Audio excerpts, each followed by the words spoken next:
Thanksgiving dinner was supposed to feel warm, but the moment my father's words cut through the clatter of plates, I knew the evening would mark the end of something I had been clinging to for far too long.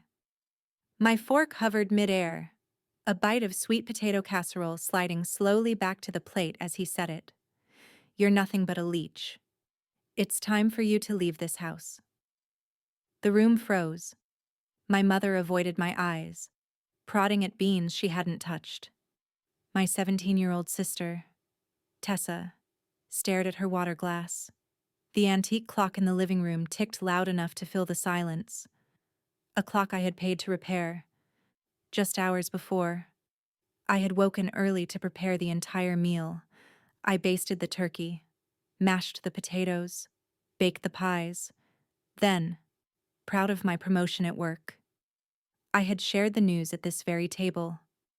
Now, only minutes later, my father was casting me out as if none of it mattered. The irony burned. Every bill in this house had shifted to my name over the past few months: electricity, water, insurance. I had drained my savings to cover groceries, my mother's medical visits, even the refrigerator we replaced in July. When she lost her job, I never hesitated. I stepped in. But with each bill that came under my responsibility, my father grew colder. I overheard him weeks ago, telling our neighbor that I acted like I owned the place. Now his resentment had bloomed into this, a demand that I leave by the weekend. My hands trembled, but instead of arguing, I set my fork down, folded my napkin neatly, and said only 3 words I understand perfectly. That calm answer rattled him. His jaw clenched, his fork gripped white-knuckled, but he said nothing more. My mother broke the silence not with defense, but with entitlement. "Blair," she asked softly, "you'll still pay the medical insurance this month?" "Right. I have an appointment on Tuesday." The hollow inside me spread wider. I wasn't a daughter here. I was an account number, a signature, a resource. Still, I collected my plate, rinsed it at the sink, and told her, "Of course, Mom. I'll take care of it before I go." That night, sleep was impossible. My clock blinked, 1:18 a.m., as I folded sweaters into a suitcase. Packing gave me something to do with the storm raging in my chest. When I opened my desk drawer to sort bills, I found something I hadn't expected: bank statements in my father's name, hidden beneath the documents I'd been keeping. I flipped through them quickly. The balance grew larger each month: $4,000, $5,000, then nearly $7,000. Alongside them, I found a boat dealer's brochure.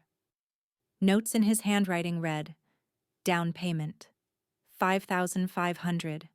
Schedule delivery after Thanksgiving." My stomach dropped. They had been stockpiling money while I went broke covering their lives. They had timed my eviction until after November's bills were paid.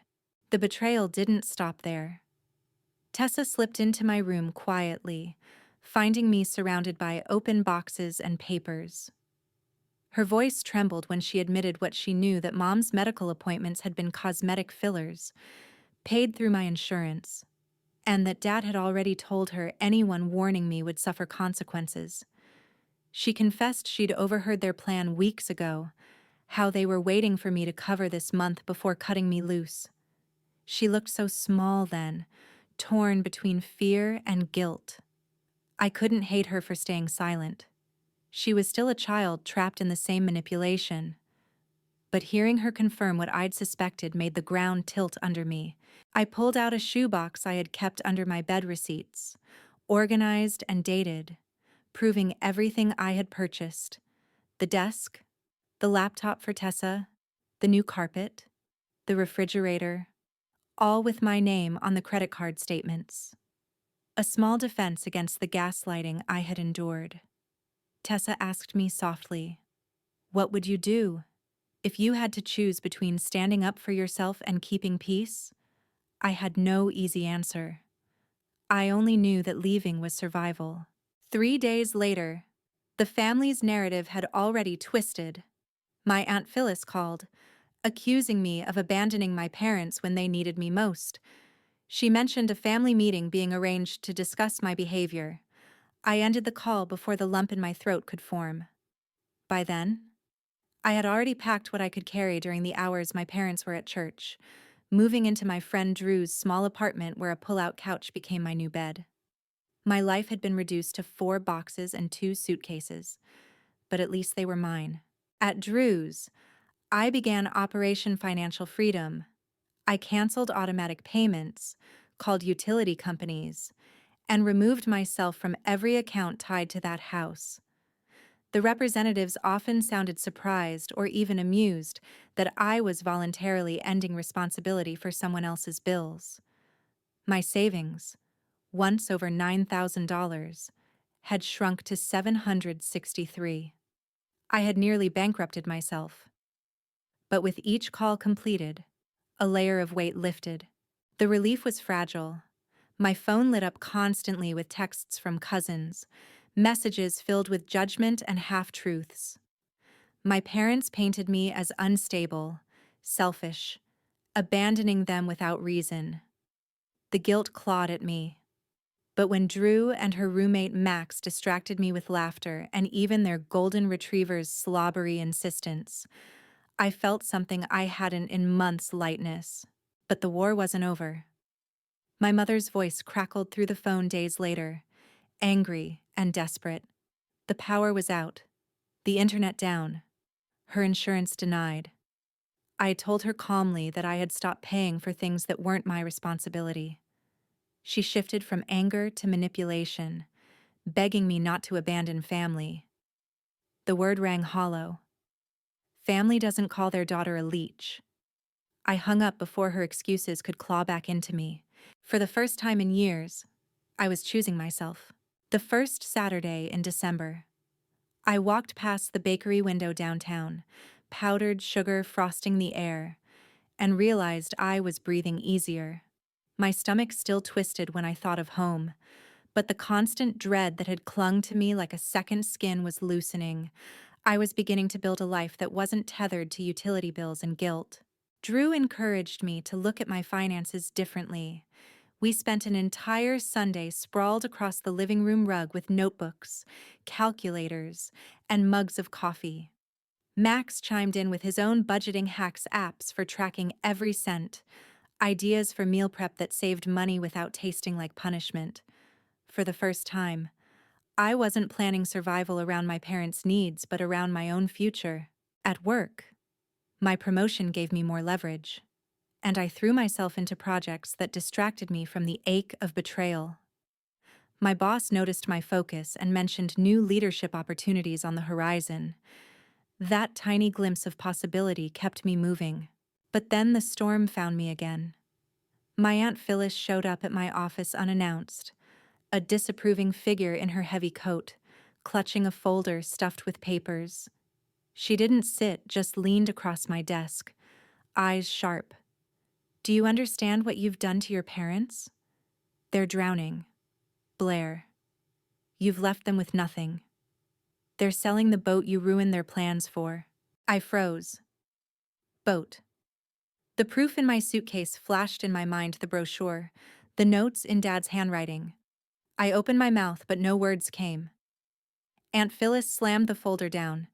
Inside were copies of Bill's Electric, water, internet unpaid and piling. She pushed them toward me like evidence in a trial. "You're responsible," she hissed. "Everyone in the family knows it. Unless you pay, your father says he'll have no choice but to take legal action." Legal action. The phrase sent a chill down my spine, but as I flipped through the bills, recognition sparked. These were all dated after I'd already removed my name from the accounts. The threats were smoke, not fire. I leaned back, steadying my voice. "Tell my father he can take whatever action he wants. I kept every receipt, every account cancellation, every transfer. I have proof of everything I paid." Aunt Phyllis faltered, her lips pressed thin. She muttered something about me being heartless before storming out. But I felt stronger than I had in weeks. Still, I knew better than to underestimate my parents. 2 days later, I received a letter in the mail with my father's bold signature across the bottom. It wasn't from a lawyer, just his own attempt at intimidation, demanding repayment for rent and family contributions. The numbers were inflated, laughable even, but I saved it carefully. Each attempt to twist the narrative was another piece of evidence in my favor. Tessa's texts trickled in quietly, coded to avoid suspicion. She admitted Dad was furious about the canceled accounts, that Mom's anger had curdled into paranoia, convinced I was plotting to ruin them. She told me Dad had begun rewriting the story to anyone who'd listen, that I had stolen money, not given it, that I had taken advantage of them until they forced me out. The smear campaign stung, but I refused to back down. I doubled down instead, scanning every receipt, every bill, every transfer into neat digital folders. Drew joked that I looked like a detective building a case board, but the truth was, I was, because one day they would try to drag me into a real fight. And when that day came, I wouldn't just defend myself, I would show the world exactly who the Leech had been all along.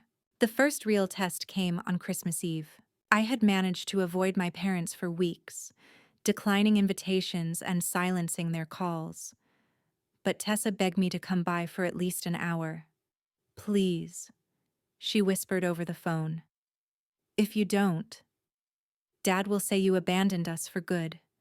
Just show your face." For me, I wrestled with it for hours. Part of me wanted to prove to myself that I could walk into that house without breaking. Another part screamed that going back meant stepping into their trap. In the end, I went driven not by obligation to my parents, but by love for my sister. The house smelled of cinnamon and pine when I stepped through the door. For a heartbeat, nostalgia tried to soften me. The stockings hung neatly across the mantel, the same ones we'd used since childhood. But then my father appeared in the doorway, his face tightening like a vice the instant he saw me. My mother followed, eyes sharp with calculation, not warmth. "Blair," Dad said stiffly, "glad you decided to crawl back." I smiled coolly, setting the tin of cookies I'd brought onto the counter. "Merry Christmas, Dad, Mom." Dinner was less a meal and more a performance. Every bite carried tension. Every silence begged to be filled with accusation. My parents barely touched the ham I'd contributed money toward back in November. Instead, my father launched into a speech for the relatives gathered, painting himself and Mom as victims of my abandonment. He spoke of unpaid debts, of betrayal, of how I had walked out on family in their time of need. The words cut, but I didn't flinch. Instead, I reached into my bag and pulled out a slim folder. I laid it on the table in front of him with steady hands. "Funny thing," I said softly. "I brought receipts." The room went still. My aunt, uncle, and cousins leaned closer. My father's face reddened as I slid documents across the table, copies of canceled checks, bank transfers, and receipts for groceries, furniture, medical bills. I spoke clearly, my voice calm but unwavering. Every dollar I spent, every bill I paid, every item I purchased for this house, all of it recorded. If you want to talk about betrayal, maybe we should discuss this. I produced the boat brochure, the one with his notes scrawled across it. Gasps rippled around the table. My mother's fork clattered against her plate. Dad tried to bluster, but the evidence was undeniable. I wasn't the leech. I had been the lifeline. Tessa's eyes met mine across the table, wide with a mixture of fear and pride. She mouthed one word finally. I gathered my folder calmly, tucking everything back inside.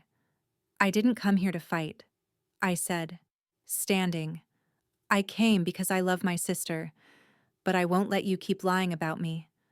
Not to the family, not to anyone." And then I left. The cold air outside stung, but it also felt clean, like walking out of a storm into fresh snow. That night, as I curled up on Drew's pull-out couch, I realized something had shifted. The smear campaign couldn't touch me anymore. I had truth, proof, and the strength to wield both.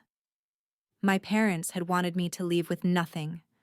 Instead, I had walked away with everything they couldn't buy: dignity, clarity, and the freedom to build a life on my own terms. And this time, I wasn't going back.